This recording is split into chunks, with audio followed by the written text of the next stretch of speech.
ran for our lives, and with nothing but just white, thick cloud of dust, and it was brutal. It just felt like an earthquake.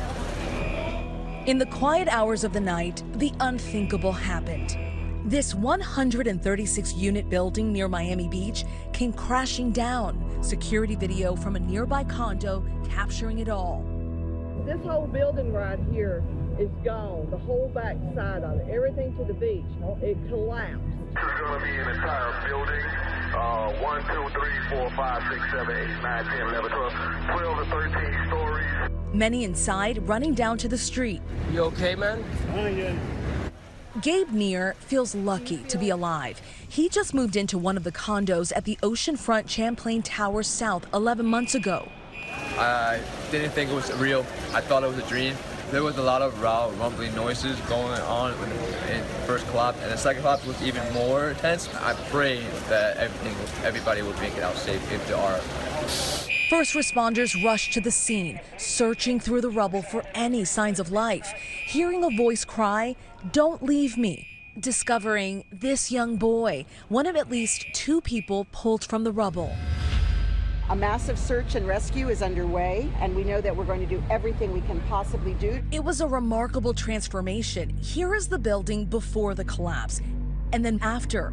A scene more reminiscent of Syria than South Florida. The scope of devastation fully revealed once the sun came up. This just doesn't happen. You don't see buildings falling down in America. Here we had a building literally fall down. The desperate search continues for those who did not make it out. This video shows the Miami-Dade Fire Rescue searching in the parking garage under the pancaked building. Another body was recovered from the wreckage tonight. First responders also driving in large equipment to remove debris and help in the search. So far, 3 people dead, and with at least 99 still missing, families and friends are frantically looking for loved ones. They haven't been answering their phone, and they don't answer anything.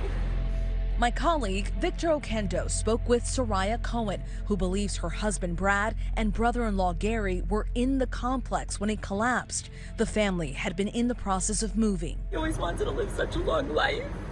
And then, like, you would never think anything like this could happen, and you saw that rubble. How will they even find him? And that there's no way he'll be alive in that. Nicholas Fernandez is searching for close friends who were staying in his family's condo, making frequent calls to them. You've tried calling them, you're trying everything, you can't get a hold of them. Non-stop with my family, just with the, like, you know, having like at least a hope of like maybe the rescue team will hear the cell phone and they will have a clue. Also among the missing, dozens from South American countries, including Paraguay, Argentina, Colombia, Venezuela, and Uruguay.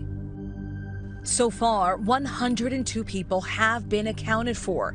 Families and friends have flocked to a reunification center just blocks from the collapse. What is that process like to try and reunite those folks? We have chaplains, we have different religious groups, we have different types of people, we have the Red Cross, everybody that could help these individuals. They're desperate to know about their family members if they survive this collapse. So we have every asset that we've learned through the years to be able to employ to help these individuals in their worst moment. The sheer scale of the damage pushing the president to make a vow. I made it clear, I say to the people of Florida, whatever help you want, the federal government can provide, we're waiting. Just ask us, we'll be there. We'll be there. The Champlain Towers South were built in 1981 in Surfside, just 6 miles north of Miami, 12 stories with 136 units.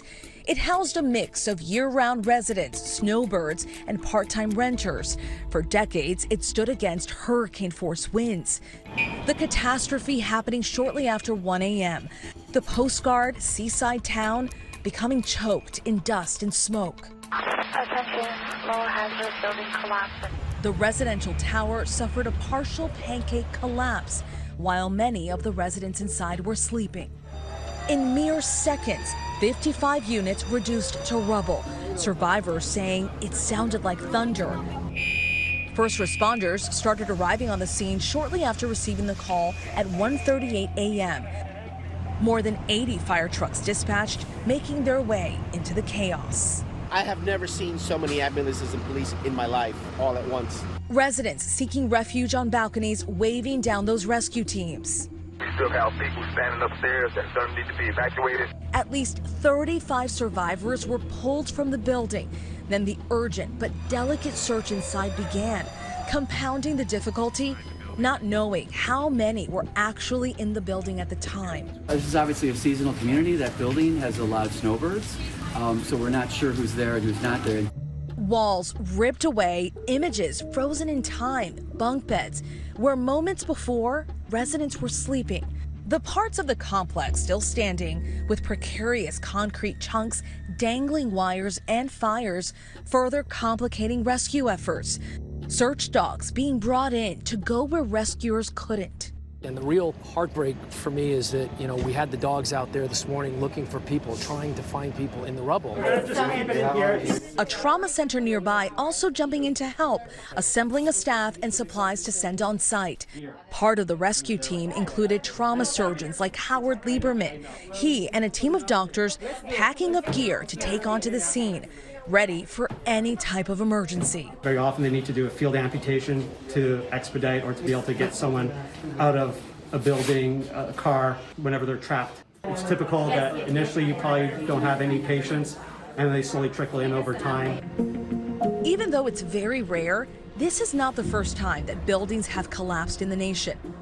In 2015, an apartment building in New York City toppled due to a gas explosion, leaving 2 dead and 19 injured. The most fatal building collapse occurred in Missouri in 1981, when a Hyatt Regency collapsed due to a structural failure, leaving 114 dead and more than 200 injured. But the big question remains, what caused this residential tower to fall?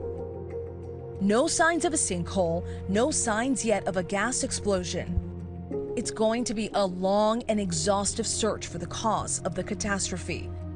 The enormity of it was really quite shocking. They'll be looking in the field at the orientation of the debris, the way that it's broken, the way that the parts are stacked up against each other. You can use a lot of that material to really try to recreate how the initiation of the collapse occurred and then how it progressed. So it's a bit like taking a jigsaw puzzle that's in a pile and trying to put it back together again. One of Surfside's commissioners saying the towers had been scrutinized in recent years. It was up for its 40-year recertification, and that construction of a nearby building had led to some issues with the Champlain Towers' garage. To my understanding, there were some cracks from that project, minor cracks, but they were just patched up. Nothing, based on my understanding, to the magnitude that would indicate that there's a structural problem that could result in something so catastrophic. According to the AP tonight, an inspector had been on scene as recently as yesterday for that recertification process. Investigators will likely look at other clues. A 2020 study out of Florida International University, which found that land in the Champlain Towers area had been sinking at an alarming rate during the 1990s. I was shocked because we saw that the building moved 20, 30 years ago, which means that whatever caused the collapse didn't start this year. It started many years ago. Meanwhile, the search for the missing continues. First responders pivoting from inside the building to underneath the rubble. Rescue teams are hoping for pockets inside all of that rubble where they might find some survivors. They have been working in teams of 10 to 12, working until exhaustion. Every time we start breaching parts of the structure, we do get debris that falls on us. Their moves precise and methodical to prevent further tragedy. They assess the structure every hour. They conduct the assessments every time there's a weather shift. We place seismic devices on the building. While first responders have heard sounds of banging, so far they haven't heard any more voices. But no one is giving up hope yet. Currently, right now, at this hour, that team is in there trying to find survivors. We hope, with God's help, and we're praying that those sounds that we hear through sonar and the equipment that we have, that those are survivors that are in there in some pocket under all that rubble that is there. And that's what we could hope for. Hi, everyone. George Stephanopoulos here. Thanks for checking out the ABC News YouTube channel. If you'd like to get more videos, show highlights, and watch live event coverage, click on the right over here to subscribe to our channel. And don't forget to download the ABC News app for breaking news alerts. Thanks for watching.